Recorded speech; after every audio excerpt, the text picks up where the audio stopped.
Video games come in all shades and colors. There is a great game out there for anyone who wants to play, but there are also plenty of games everyone hates. Whether it's for the right reasons or the wrong reasons, admit it, there is a video game out there that makes your blood boil. Well, we at TheGamer have played plenty of amazing and terrible games, so here are some of ours. Before we begin, don't forget to subscribe to TheGamer for more exciting gaming content and ring that bell to become part of our notification squad so you never miss a video. Without further ado, here are 3 games we love to hate and 5 we hate to love. Ride to Hell, Retribution. How long does it take for a game to break you both mentally and physically? How long does it take for a game to completely drain any semblance of immersion or fun or any kind of enjoyment? Well then, my friend, if you haven't experienced any of this, we suggest a game called Ride to Hell, Retribution.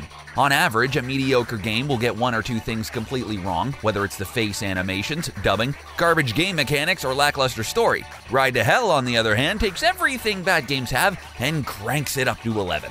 This game was unofficially dubbed the worst game of 2013 by many YouTubers and online personalities, and for good reason. On every level imaginable, this game fails, and it fails so hard it's almost laughable. So by that metric, this game is one we really love to hate. So what better place to start than from the beginning? When you start the game, you're given a glimpse into the utter hell you are about to undertake. Boring and generic shooter segments with no context, bland and uninspired quick-time events with the most god-awful sound design imaginable, and to top it all off, like a sweet little cherry on top, voice acting that sounds like it was done in a back alley. Ride to Hell simply takes every single opportunity to make a game the very worst it can be, and in a way it almost makes it charming. Just like a so bad it's good genre of movies, Ride to Hell is in the so bad it's funny genre. However, since video games are an interactive media, playing a game like Ride to Hell can wear on you pretty fast. While it might be fun to see everyone else grind their teeth at this horrible dreck, playing it yourself is just a miserably bad experience for everyone involved. Final Fantasy XIII. For all the things Final Fantasy has done for JRPGs, they've had their fair share of flub-ups too. I think one of the most famous instances people think of, aside from the game we're going to talk about today, is Titus's obnoxious and off-putting laugh from Final Fantasy X. You know the one. In any case, at least people say positive things about Final Fantasy X every now and then, but people seldom talk positively about Final Fantasy XIII. Why is FF13 held with such disdain? Why do people just love to hate it? On the surface, it looks like any other modern Final Fantasy game. Anime-looking characters, gorgeous animated cutscenes, and larger-than-life boss fights. However, scratch beneath the surface and you begin to see some of the cracks in the FF13 armor. The characters are routinely made fun of. Sure, FF13 is not the first game in the franchise to have bad and unlikable characters, but when the majority of your cast is also unlikable, bland, and boring, you know you screwed up.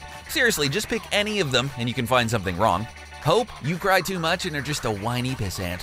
Snow, everyone hates you, even the other members of your party. And trying to get with Lightning's sister, who is now an ice statue, is kinda weird.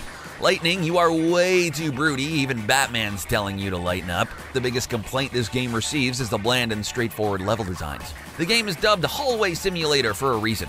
Instead of large and expansive worlds, we're treated to linear maps with very little exploration. And for a game like Final Fantasy, you kinda want your players to experience some, oh, we don't know, fantasy?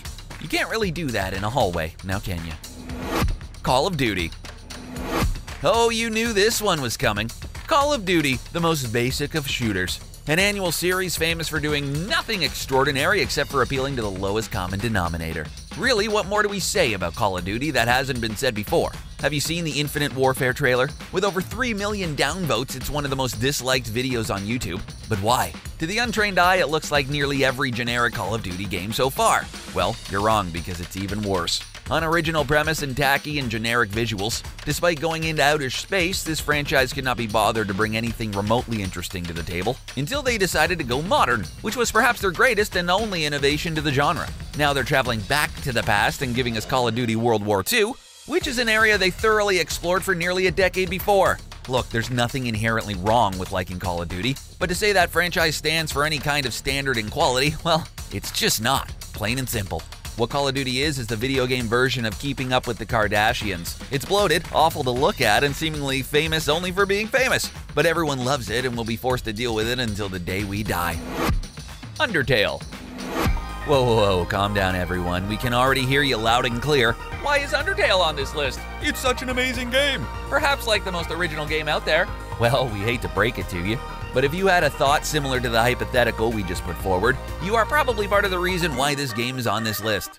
Because the fact is, Undertale is a good game with memorable characters in a well-made world with an amazing soundtrack, all packed up into an Earthbound-esque aesthetic. So if the game is so good, why is it on this list? Well, this is one of these games that we have come to hate to love.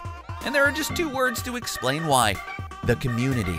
To make a long story short, popular YouTubers like Markiplier, Jacksepticeye, and others played Undertale for a short period of time before quitting due to fan backlash.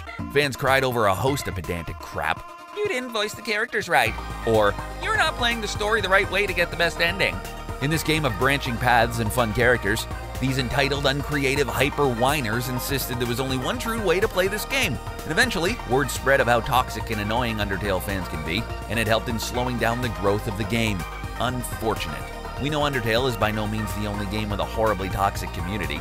We just covered Call of Duty, for God's sake, but we believe it does highlight how a truly groundbreaking game can be overshadowed by a horrible fandom.